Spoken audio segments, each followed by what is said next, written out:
Figure 4 Radio. Lock it in. Lock it in. Lock it in.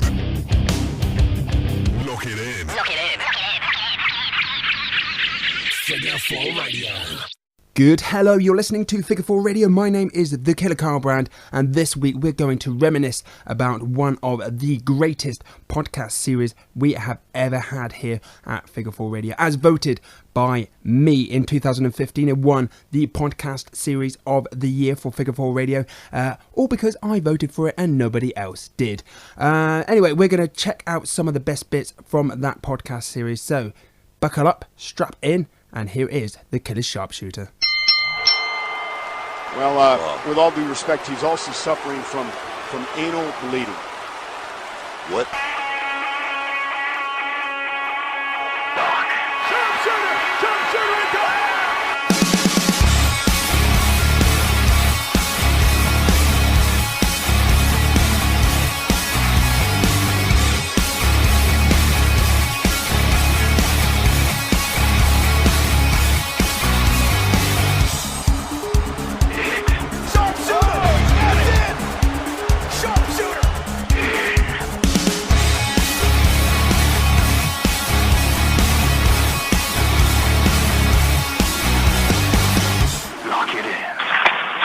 Joining me again, as always, is the master of disguises. He is the master of analysis. He is the mastermind. He's Ollie Spring. Evening, Kai. Good evening. Good evening. Also joining me, he is the Toby's Toy Box Maestro, Doodly What's-It. He is got the undefeated streaks by never actually winning in wrestling, but getting finished, moved on. A lot. I can't even speak. Whatever. It's Toby Hagen. Hello, everyone. What up, homies? And Ollie and Kai. Let's just keep drinking because this is amazing. Various wrestlers finished Toby off, is what you're trying to say. Essentially, yeah. But this is a family-friendly, is it fuck podcast. Anyway, this is what they got him in their ring and finished him off. Oh God. That's what you're trying to say, basically. Essentially, yeah. Why have our podcast descended into me either getting gang raped by wrestlers or my parents having sex while I'm watching Star Wars on the couch? What can we say? We know you. Anyway, The Killers Sharpshooter is a podcast all about sharpshooting the shit out of a generic wrestling topic. And this week we're going to talk about undefeated streaks in wrestling. Undefeated streaks. Yeah. Ollie, you might as well talk, because you usually do that anyway, and I sit back and not talk because, let's face it, I can't talk. Well, okay, are we talking like undefeated streaks from debuts, or I know let's do undefeated. Let's do streaks. You know, in sports, other sports, you have a team who's been undefeated in 10 games, or they haven't lost in 10 games, 20 games. I'm trying to think. Apart from championship reigns, they don't really count stuff like that unless it's your debut. There's a handful of things I've thought up for this, or thought about. Okay. Notably at the moment, EC3 is the name that I'm bringing up. I guess you're going to bring up Goldberg. Hell yeah. Toby can bring up any debuting 80s wrestler, because that's all they ever did, wasn't it, basically? That was how it worked back in the day, yeah. But yeah, no, I liked... Okay, back in the 80s when everything was real, nothing was ever faked, who had kayfabe. Exactly. Who had the 15-year undefeated streak? Because that's got to go down in history as being... Was that ultimate. Andre? Or I think that was Andre. Yeah. Was it Fabulous Moolah? Was it what? Really? She had an incredibly long... Fabulous Moolah was like... She was champion for like 110 years. And then she died and came back for another 3. Yeah. But no, like I say, if you go in 15 years... I thought that was Andre the Giant. Basically, you see this 7'4" monster coming out against a 6'1" is going to be like a fully grown adult going against some punk ass little 12-year-old kid. Yeah. So you're obviously going to go with this the older man, the fully fit man. You're obviously going to do that, and that's probably why they went down the Andre the Giant route. It was good, but 15 years is a fucking long time. Yeah. But for its time, what else did they have? Hulk the fucking Hogan. He came right at the tail end of that and was, I think, the answer to that kind of audience fatigue, let's say, of them being, okay, he's won again, it's been 15 years, can someone please happen? And then suddenly WrestleMania 3 and the scoop and body slam heard around the world of Hulk Hogan obliterating Andre the Giant and his career, in effect. So I wanted to ask this in terms of streak, and I'm trying to remember his name. He's bald, he wears a singlet, and he's an Olympic gold medalist. Kurt Angle in the Olympic Games. Does that count as a streak? It's wrestling. Pro wrestling. He won a gold medal for it. He did. He did not recognise. Would that be a good enough streak to bring up on this podcast? Probably you're right. Right, it is wrestling. He won it in the Olympics. He cried like a punk ass kid. The Olympics only last like 2 or 3 weeks though. Yeah, exactly. But like people like how long was Goldberg's undefeated? Like, was it 170 something? I think it was 172 for 0, and then he lost to Kevin Nash in very unlike fashion. This is the thing, right? With undefeated streaks, I'm going to bring up a guy called Crimson. Do you know Crimson? Yeah. You might know. Well, you don't never watch TNA, have you? No, Toby. So you won't know. I nodded just because I want to get to the point. Okay, of Crimson. like an idiot. I mean, the way it was quite cool, right? In TNA, there's a guy called. Well, there was a guy called Amazing Red. He was about as tall as my mic stand. Wow. He came up to my testicles. Really good little high flyer. He'd won a few X Division championships, but fucking tiny. Jeff Jarrett was picking on him at one point and kept challenging him to matches. And then one day, Amazing Man was like, "Right, I've had enough. I'm gonna get my little brother on you." So Jeff Jarrett was laughing and going, "Oh, go on, go get your little brother. If you're only like 5 foot tall, how little's your little brother going to be?" And then in comes this 6 foot something hulk of a man, just like, I mean, he's just a machine, not an ounce of fat on him. This guy then walks up behind Jeff Jarrett, taps him on the shoulder. Jeff Jarrett turns around and he's looking straight at his nipples and looks up. And like, Crimson, just this absolute beast of a man. He came in and he was undefeated for about a good year or so, at least. And then James Storm beat him on his return. And then basically he disappeared and never did anything ever again. He was recently in the world title tournament where he lost every single match. Great undefeated. Yeah, and it's like it's just one of those things where it's great while you've got it, I think, but it's almost like the nail in the coffin, saying you're going to be the hottest thing for the next however many months while you're undefeated. You're the next hottest thing for a hiccup. That's it. No, I had a hiccup, all right. And then that's it. But then everybody that's ever had an undefeated streak kind of went on to be a bit of a nothing person after that. I have a streak that is counter to that argument, actually. Well, okay. Wash him. Raw beat Nitro 124 weeks in a row. Yeah. True. But they're still beating them now. Well, yeah, technically. But like, so you look at Crimson, Sorry. Goldberg. What happened? I thought I was going to school you guys there on some knowledge that I just looked up on the internet. You've just googled it, and you're looking at the exact same list that I was looking at. How many weeks was WCW #1 for without looking at 84. Phone? Well, you just looked at your phone. You didn't snatch it away quick enough. No, I did not. What happened to Goldberg when he went to WWE? Not a lot. No. As soon as he lost his winning streak, no one gave a shit. Well, no, he lost his winning streak for a couple of years. Really? But yeah. Because I actually remember there's only one storyline really I remember from watching WCW on Channel 5, and that was somebody had put out, I think, a $100,000 bounty on Goldberg, and they said basically, whoever takes this guy out of the game, I'm going to give you $100,000. So lots of people went after him, and I think someone did the whole leg in the chair thing and then stomped on the chair. I remember the announcers selling it that he'd broken the ankle. I don't think he had, but I believed it at the time. I was young, so I didn't know any other. And I thought that someone had actually broken Goldberg's ankle for money. I think, maybe, but I thought that was with the knee. Because I remember he had a knee problem anyway. Could have been his knee, but I just remember... I actually thought that he'd retired because of a knee injury. I didn't even realise he was in WWE until Ollie told me earlier. He retired because he hates WWE. Right. Wow. But I remember that. That's one of my only memories of WCW, of what I watched. No, the reason why I like Goldberg's undefeated streak so much is the way they did it, and not did they keep count like the Undertaker streak? They did, but it was ridiculous. Like 1 week he'll be 25 for 0, and then the next week he would be like 41 for 0. So it was kind of. So I just ignore the phone. Okay, ignore the phone. It probably won't even be picked up on the microphones. Damn it will be. No, it won't. So he gained Yeah. like yeah. But this is what I like about it. Like EC3's undefeated streak is a bit shit for me. Really? Why yeah, though? yeah, Why? yeah. Why? Because I don't like the way they did it. It was a big guy coming in, and yes, I agree. The first couple of matches, 10 matches, was against these puny little lads. Yeah, but that played into his character. Yeah, but I just think it's gone nowhere. To be honest, How though? It's been rammed into our face that this is the guy. That's the whole point of it. Like, if you're booking someone as being undefeated, unpinned, unsubmitted, you've got to play on that. Otherwise, people won't recognise it and won't remember it. Won't care. But they didn't do that with Goldberg at the start. What I'm saying is, Goldberg came in as very unknown. Yeah. The first time we ever saw him, he had no entrance music. Wow. He just appeared on the screen in the ring already.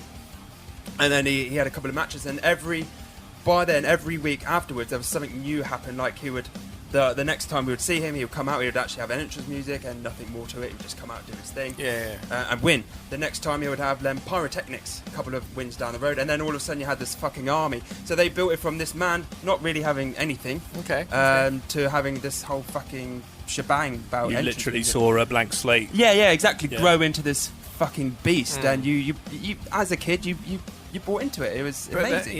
But that obviously EC3 wasn't brought in. Like, he was brought in to be the nephew of the owner, and he had the money. He had everything. He had basic control of whatever he wanted to do. Figure 4 Radio. Okay, what do you think the best stable is, like, ever? Oh, that's like saying what's the best album ever or what's the best movie ever. It's tricky. Completely subjective. I know who mine is though. No, exactly. I've got mine. You've got yours. See, I think for me, I'm gonna I fucking loved Fortune in TNA, which was AJ Styles, Kazarian Daniels, and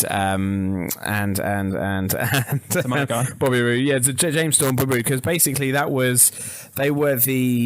those 5 guys would always be 4. Technically 4 of them. So I remember it was AJ, Wow, Kazarian. Ric Flair was their manager. He was, yeah. So he's getting on a bit. 4 I know him. Horsemen, Fortune was what he was. He basically was saying he wants to build the new four horsemen. So he got AJ Styles, Kazarian, James Storm, and Bobby Roode. Of course, WWE and F had the rights to that, so they couldn't use Horse. There you go. So they went Fortune. Kind of was with the EV 2.0. They couldn't use ECW, so they were Extreme version 2.0. So EV 2.0. There's a lot of times where they've, in fact, actually going back to, I mean, I know we're not talking about tag teams, but I remember I was talking to you about when basically the New Age Outlaws, Kip James and Jesse James jumped to TNA. Yeah. Their tag team was called the Voodoo Kin Mafia. Initials of VKM, which just so happens to stand for Vincent Kennedy McMahon. And on WWE show notes, he's down as VKM. So you check with VKM if you're going to change the script, sort of thing. So there's been a lot of shots fired, a lot of references made to kind of take the piss. Again, back in the day of WCW, they were always firing shots over. That's it. Obviously, they That's were it. Going for the reins. I think for me, a lot of my favourites are always going to fall in that TNA category. I mean, I absolutely loved the World Elite because that to me was Eric Young coming out of his comic character into a serious character, and it was highlighting for the first time the Brits, Doug Williams and Magnus. I fucking loved the British invasion because it was British. It's like, holy shit, here's the second biggest wrestling company in the world, and they've got an entire There faction. are more wrestling Brits than Davey Boy Smith. Yes, that's it. And it was like, wow, so someone's actually taking note of the Brits. I mean, all the WCW ones that I have no affiliation to, I don't look at them and kind of have any fond memories because I've never watched WCW. Do you not look at them, like any of those names on the list, and think, wow, I wish I'd been around or been watching? Oh yeah, but I could think that about a whole lot, so I try not to think like that. Then again, because he's got an unofficial sponsor of the WWE Network, so he can just go back anytime and watch it. that's it. I'm going to get to WCW. I'm just going to catch up on the WWE first, which is going to take in the next 20 years by the looks of it. So to be honest, a lot of the ones that I absolutely fucking love are in the tier because that to me was that's where my wrestling kind of fire has been fueled from. That makes sense. Kind of going back when I watched it a little bit as a kid, but I never cared as much. And then when I started watching TNA, that was when it started getting 2009, I think it was for me. That's when it started becoming more than just a show that I would flick through. So I think the British invasion, Fortune definitely.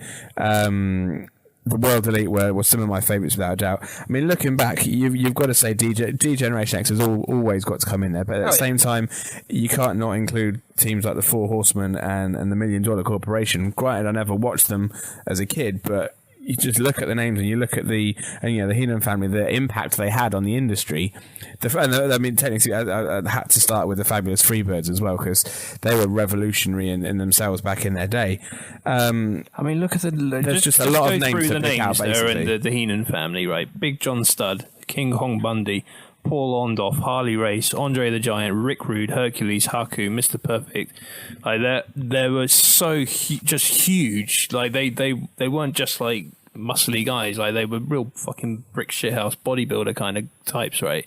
So you really had the sense that like Bobby the Brain Heenan was basically just employing everyone who was like a powerhouse to like. That's what I loved about them. Like it represented like the quintessential like dangerous wrestler. Like he had all of them under his command, as it were. And that to me was always the appeal. It was like he was unbeatable. Like he was just surrounded by the biggest guys, because he could just go out and buy the contract. He didn't have to brainwash them or anything like that. I think it's maybe worth mentioning as well. There's I mean, with the Freebirds and the Four Horsemen, that's obviously very classic. The one I wanted to also bring up at the bottom down there, the Bullet Club in New Japan. To me, I think they potentially should be mentioned in Who Are the Best, because they've taken something that's not very featured on Western television screens, and you can't go to an indie show without seeing a Bullet Club T-shirt.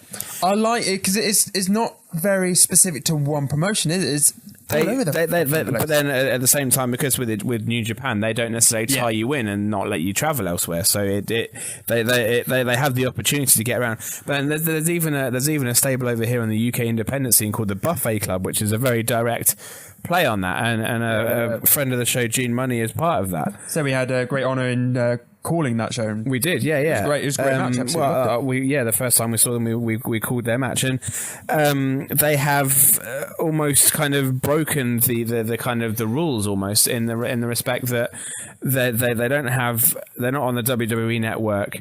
They're not on kind of global TV.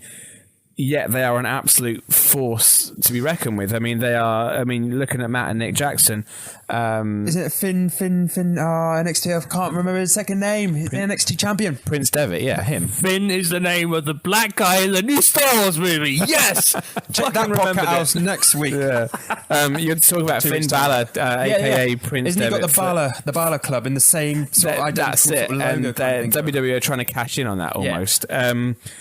He was the original leader of the Bullet Club and then left when he got signed to WWE. Currently now being led by AJ Styles. Legend. Absolutely. It's amazing what they've been able to do, because they've kind of... They haven't necessarily done anything other than kind of given themselves a club name, and in a way it's kind of got a very NWO feel from what I gather, because it's not just 3 or 4. They're a fucking gang. Yeah. Like, you take out one and there's still another 7, 8, 9 guys there ready to kick the shit out of you for it. But I don't really know too much about the Bullet Club, do they? Same here. I know enough to see their T-shirts every time I go to a show. So I saw AJ Styles fight in Ring of Honor, but he still had the Bullet Club gear I think because they're in a world where you're not necessarily as restricted by contracts as you are if you're in the WWE. Which I actually absolutely love. So Ring of Honor would probably benefit from having the Bullet Club T-shirt on their show, because New Japan are going to watch it. And I'm pretty sure Ring of Honor have a working agreement with New Japan anyway. They probably do. I'm pretty sure they've had agreements with probably everybody. Yeah, I have 2. But they're for 2 different reasons. Hang on, I'm just going to put my hand on my fingers on 2. All right, go. One is the Heenan family, as already established, the reasons why.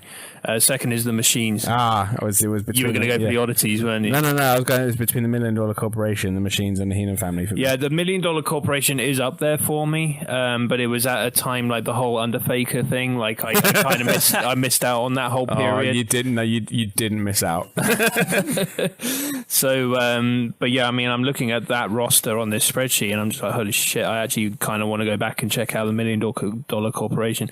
The Machines, absolutely short-lived, completely squandered opportunity. Basically, I like that they were like, we can't let these people wrestle, so we're going to put a mask on them and pretend they're not who. And that's the thing, and that there was, in fact, actually, I think in Hulk Machine, that's potentially the second time that I'm aware of that Hulk Hogan was put in a mask in a kind of storyline way of we can't let him wrestle. When was he Mr. America? Yeah, and he was very obviously Hulk Hogan. They didn't even. But at the same time, I remember watching. There was a match on my pay-per-view list with Giant Machine in it, and they would try, like, there was one, I think it was I'm not Hulk Hogan, brother. Gorilla Monsoon was trying to play that he didn't think that the Giant Machine was Andre the Giant, and it was just like, fucking hell, come on, are you serious? Like, you're talking to like 5-year-old kids right now.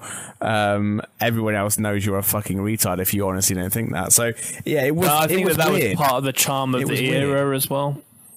Like, you could get away with, definitely still there. Yeah, you could get away with saying stuff. I mean, to segue slightly into Insane Clown Posse, like, just for briefly, they recently did an interview where they said, like, the internet and basically that kind of fandom has destroyed the kind of like the magic of that kind of stuff, because they used to get away with that with their music. They would be telling stories and what the meaning of all these characters were that they were talking about in their lyrics and stuff, and that's all gone now because everyone's got the internet, everyone's seen them without the face paint, all that kind of stuff. So yeah, I mean, hearing Gorilla Monsoon now ranting and raving about the Machines and going, you know, Hulk Hogan's not in the building, but there's Hulk Machine and all that kind of stuff, like, you bought into it, and like that is part of the charm of it. And I think it's a shame that now when you look at it, it is laughable and stupid and stuff. At the time, you knew as well, but you were so into it. You're like, oh, it's not Hulk Hogan though, it's Hulk Machine. I have two answers to the greatest of all time. Now, before I go, it's going to be horribly predictable for you. One of them hang on. Let me one have of a them look. will be. Right, the okay. other one won't. Now, before we go into can I try and guess it while you're? Oh, good God, yes. When is a stable too large to become not a stable? When you have too many horses and it becomes a barn. Figure 4 Radio. Can I tell you about like what my ultimate elimination chamber, like how I would improve it? How would you improve it? Okay, so I've got a few ideas. Actually, I'm gonna let you know if one of your ideas is one that I'm currently thinking of. Okay, it starts on an oil rig in shark-infested waters. Okay. After the first competitor is let out of his cage, or after the 5-minute countdown, it lifts up and then suddenly it's on a helicopter, flying through the air. So there's like, if you get thrown over, you're dead. So the chambers or the ring. The entire thing. So how would you get thrown out of because it's like a cage? So how would you get thrown out? Well, it's not a cage yet. I haven't got that yet. Oh, okay. So yeah, you've got the oil rig, shark-infested waters. Then it takes off in a helicopter, and then lands on the back of an articulated lorry. So then they're thundering down the highway with like passing traffic and car fumes and all kinds of stuff, just choking the life out of each competitor. That's when the second one is released. So suddenly, maybe thrown off the back of a lorry that just happens to be passing by. Exactly. So, here comes the next entrant. Let's hope we don't overthrow him and land him under a bus. And then when the third entrant comes out, a crane lifts it off of the back of the truck, and then it lowers it into the arena where like everyone has been watching it on the Titantron. Of course. But now they're out of their minds because this chaos is unfurling before their very eyes. So then the fourth and final contestant comes out, laser bars. If you fall through them, you just get like cut to shreds. Wow. And that's how I would. That's of course a worst case scenario, but that is like the only way that I could possibly fathom. Oh, by the way, the ring explodes and the ropes are electrified. Okay. And that's where the fire comes in. There's fire around the audience is on fire. You've referenced 3 matches that have already potentially happened. Well, already have happened. But have they all happened at the same time? Not at the same time. Well, then there you go. I just patented the best match ever. Cool. So, so your first one was on an oil rig. There was a match in Japan once that took place in a river. They had a floating ring. I've seen Was that. it heading towards a waterfall? No. Then I'm not interested. There was also a match. What was your next one? On a highway, WCW. Was it? Yes. Something? Was it something? That was one of the early ones. There was a match. Wasn't it like in '95? I think that was. It was. I think it was '80s potentially. But there was a match on the back of a truck as it was driving round the suburbs of where the pay-per-view was happening. Wow. Legitimate. And both men got fired after the match because there was a no blading policy, but both men bled whilst on the back of this lorry. So that's happened as well. Third one, you mentioned electrified ropes and the ring blows up. That's been done a lot of times in Japan. I have a DVD over there where the King of the Deathmatch tournament where Terry Funk and Cactus Jack have the exploding ring match. That looks. I'm actually disappointed that one of those 3 examples wasn't the laser bars, but that's death. That's like, I think have you been watching Austin Powers lately or something like that? Because that sounds very like. No, it's just the way my mind works. In theory, a lot of that match could happen if you think about it. At WrestleMania 12, I think it was. There was a pre-taped angle where they used the O.J. Simpson car chase footage to mimic a car chase between Roddy Piper and Goldust. You could potentially just make a movie of all that first stuff happening, and then the movie ends with like a crane lifting the ring into a building, and that's when it actually starts happening, and everyone thinks that what's just happened on the screen has just happened, and when actually they've just been watching a movie of like animation and sharks and shit. What about if the Elimination Chamber was like the Robot Wars arena, and you just had to chuck them down a hole into like your shark infested water? Like a buried alive match? Like a buried alive match? Yeah, you got buried. Happened. Sharks. I mean, there was also a death match in Japan with piranhas in a tank in the ring. If you do some research, man. Honestly, there's a lot of. I don't need to do research. I've got a mastermind. There's a lot of weird, messed up match stipulations that's been tried. But yeah, I can't believe you guys haven't seen the most recent elimination. I mean, to be fair, they were both car crashes. You must have heard about what happened in the Intercontinental Championship one with Mark Henry.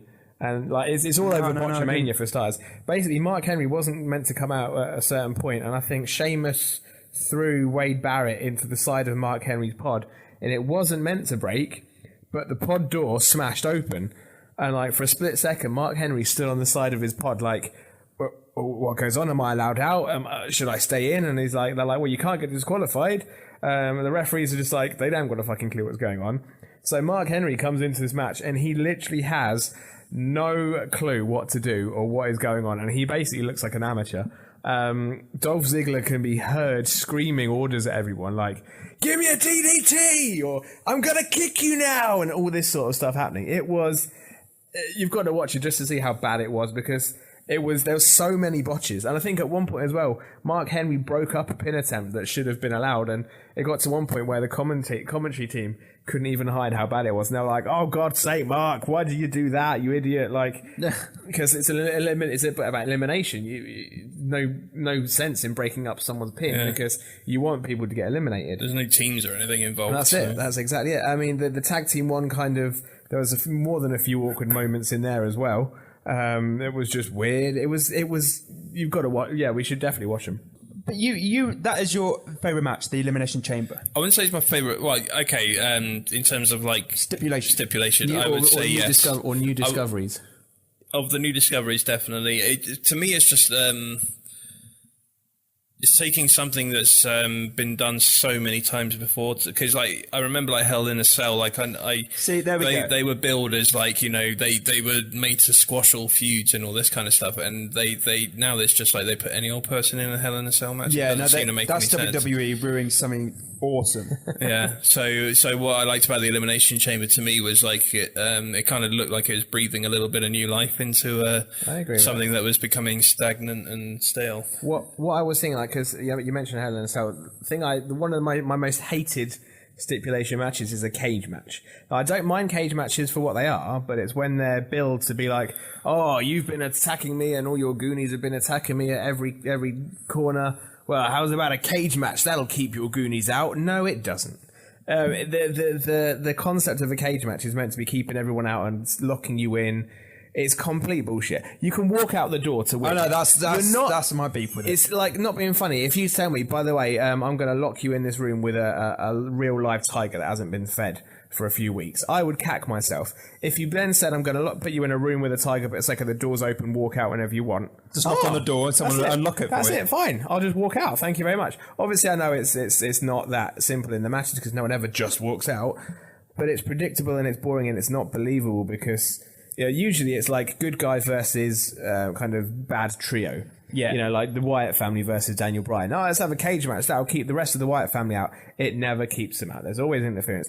Hell in a Cell, however, see, this is literally you are locked in there because there's always that element of trying to get out the door, and of course it's bolted shut and all this stuff. Fair enough, they do always find a way of breaking out, which is fine, but the concept of it is much more you are locked in there. It's not there's a door open, just walk out whenever you want. What I like about the Hell in Cell that I like over Elimination Chamber is when they do break out and they use the top of That's it, yeah. Which if they start if they start using the top of the Elimination Chamber, I might be a bit more hooked. Figure 4 Radio. Right, so that's a whole other podcast. The only that's Toby's toy box. Toby's issues.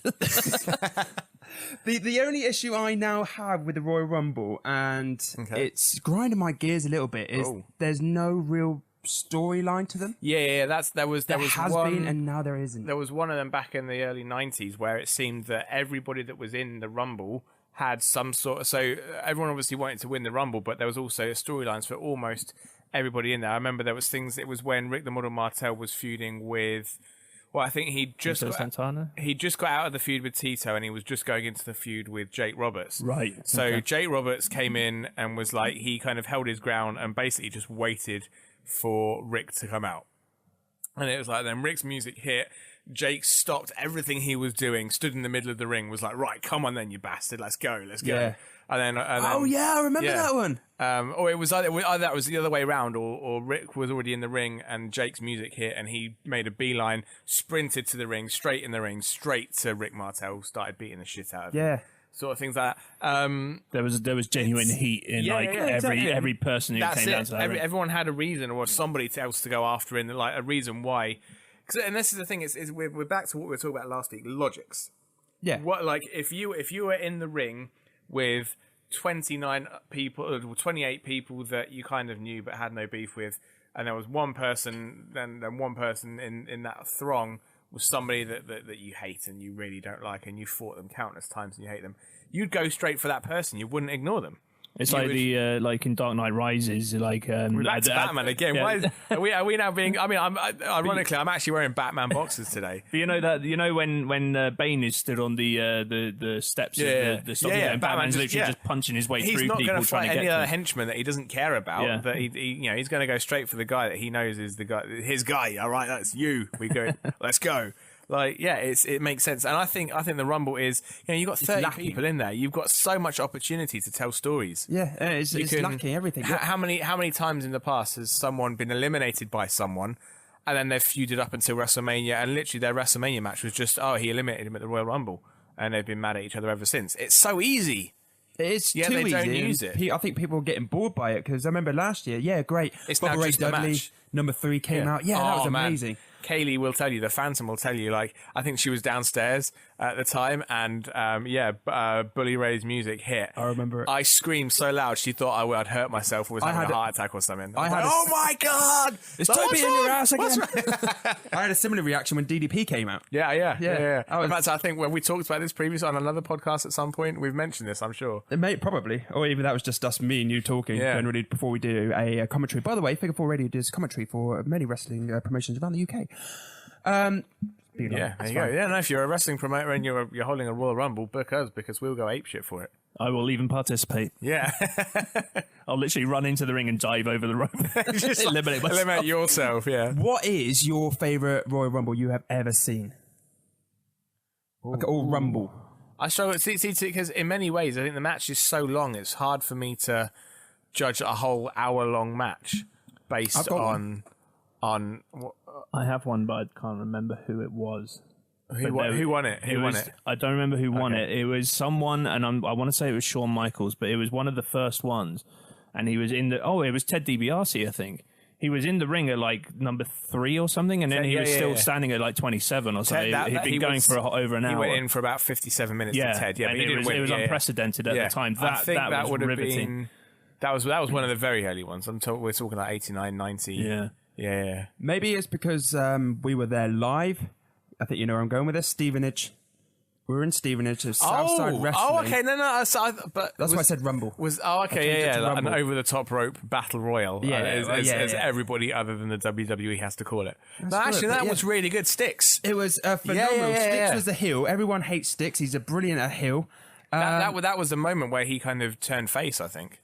Because Robbie X won it. Yeah. And instead of beating him up afterwards, Sticks shook his hand. Who had a Kofi Kingston moment when he got eliminated, but I think some fans got some chairs out and he just kind of balanced his way back into the ring. It was brilliant. And at the moment, both men were on the edge of the... Seriously, go and buy their DVDs. I know I'm giving a plug to Southside I've got it down there somewhere. Both men were on the outside. Sticks had been there, was it number 1 or number 2? He was number 1. He was in, from early on. And I think half the crowd was going for Robbie X because he's a phenomenal athlete for Southside Wrestling at the time.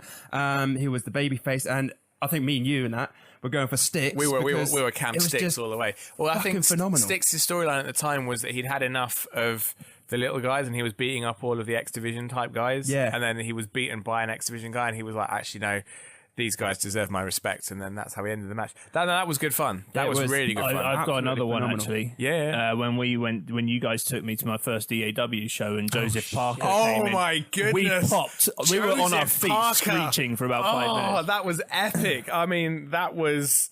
Holy shit, that was potentially my favourite moment of any live show I've ever been to. I would say absolutely. So, for those of you who don't know, Joseph Parker's a referee. It was phenomenal. He's quite a large gentleman. He's a portly chap. He's portly, and I think he was reluctant in the match. Well, I think Nick, the EAW manager, was announcing it. He's at number 13. He picks his name out. It's referee Joseph Parker. It was number 17, and I remember it because, unfortunately, I know it was a surprise, but Joseph actually told me, watch out for number 17. Yeah. It's going to be phenomenal. It was him. It was like, he told me as well, but I completely forgot. A bunch of wrestlers then kind of coax him into the ring. He's very reluctant. He gets in the ring, and he's surrounded by people, and he just has this Hulk Hogan moment where he's like, I'm going to die. Fuck it. Rips off his shirt. His belly is like... His boobs are slapping everyone in the face. Gave himself a round of applause with his man titties and proceeded to clear house and just went absolutely ape. And like...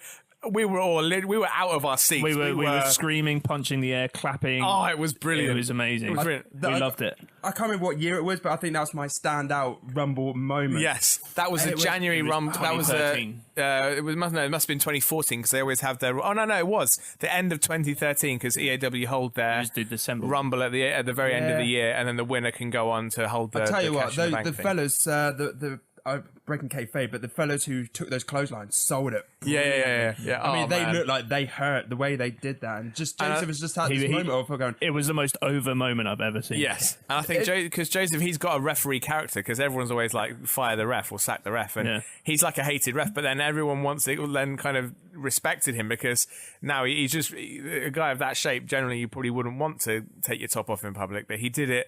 And he just, it was brilliant. That size, and I was like, I ain't getting my top off. Yeah. Was that one ever on DVD? Oh, it must be. Well, I hope so. I don't know. We should get in contact with Nick. Let's get in touch with Nick at EAW and find out because I would love to relive that moment. It was a brilliant moment. I think for me, if you want a description of how it was like. Who's his other character? His actual name? Oh, Joseph Parks. Joseph Parks. Joseph Parks. Yeah. When he gets a nosebleed, that was how it was. Or sees blood, wasn't it? It was that kind of moment where Joseph's like, "Fuck," and just went ape shit. It's just phenomenal. He sold the emotion because he looked scared going in. He probably was. And that's the thing. And then as soon as he whipped his shirt off and went crazy, like he was selling the how scared he was, but how he wasn't going to run. He was going to stand up and fight for himself. It was a brilliant moment. He was going to win it. Brilliant moment. I just remember genuinely shouting. It was my only because I haven't been to a TNA, I haven't been to NXT to see Samoa Joe. It's the only time I could really shout, Joe is going to kill you. Yeah. It was brilliant. It was epic. Loved it. Absolutely loved it. But this is what I think the WWE is missing. Moments like that. where Joseph Parker comes out. Just things that feel real, other than just guys drawing a number that you know aren't going to win. yeah. Like Curtis Axel, he's in it. When he comes out, no one's going to think he's going to last more than 10 minutes. It's. I will lose my shit. Now, this has been a rumor by sort of. You just lose your shit for any reason? No, yeah, I know. Well, I'll lose my shit anyway because I've got incompetence. No, I've stayed away from the internet, but so I know there's been rumours because I've read the internet, but now I've been staying away from the internet. There is rumours about the Bullet Club going to WWE. Now, I will lose my shit if AJ Styles turns up at the Royal Rumble. It's looking likely at this moment in time. I know it's looking likely, but if that actually genuinely happens, I think I might lose it. I'm a great fan of AJ Styles. Yeah. And the whole Bullet Club. So, yeah, that's going to be my big pop of the moment. Hint, hint. Vince McMahon, just give him any of the money he wants to make that happen. But I think this Royal Rumble is different because it's only been done once because of the whole storyline. We're talking a bit about Roman Reigns last week. We were. Getting beaten down, and it's the authority figure again trying to screw him over, saying he has to win to keep his title. I think this is very intriguing. It's gone from a standard Royal Rumble match that we've seen so many times, and there's so many main events of WrestleMania. It's so basically anybody in a match is main event in WrestleMania. Yeah. When it's done, there's like 5 or 6 main events. But then that actually opens it up to how are they going to do the main event for WrestleMania? It's opening it up for a story. Yeah. So instead of the Royal Rumble being a tool to kickstart one story, as we've seen so many times in the past, it's kind of got a bit boring now. Yeah, that's the thing. The Royal Rumble is now the story. It is. It's so. I mean, there was times you remember when Shawn Michaels wanted the match against Undertaker. Yeah. And at the time, Undertaker was the World Heavyweight Champion. And Shawn Michaels was like, you know what? You're not going to fight me. I'm going to enter the Royal Rumble. I'm going to win the Royal Rumble, and I'm finally going to get my match against you. And you go into that match, and it's more than just a Royal Rumble match. It's Shawn Michaels fighting for having to beat 29 other guys in order to get the match that he wants against Undertaker. And when he got eliminated, you were heartbroken for him. It was like, shit, like you realize his dream wasn't going to be achieved. And it was emotional. This is a moneymaker for them because, for a while since TLC, I've been pro Roman Reigns, whereas before I just thought he was a genuine Frank Pheasant. Frank Pheasant? Frank Pheasant? Please say that again. A Frank Pheasant. I'm done. I'm going home. Fuck this. Oh my goodness. Wherever he wants to be. Frank Pheasant. There we have it, ladies and gentlemen. That was the best of the Killers Sharpshooter, only for Figure 4 Radio. Don't forget you can check out our full archives from our website is www.figure4radio.weebly.com. Don't forget you can also easily subscribe to our podcast every single Monday on iTunes, Stitcher, Podomatic, or anywhere you get your podcast from. Also, we do have loads of our old Throwback Thursday podcast from our YouTube page, which is youtube.com/F4TV. But why not give us a like on Facebook? It's facebook.com/Figure4Radio, or give us a follow on Instagram or Twitter. It's at Figure4Radio. Anyway, from me, the Killer Carl Brand, and of course everybody else at Figure 4 Radio, we'll see you next week. Bye bye.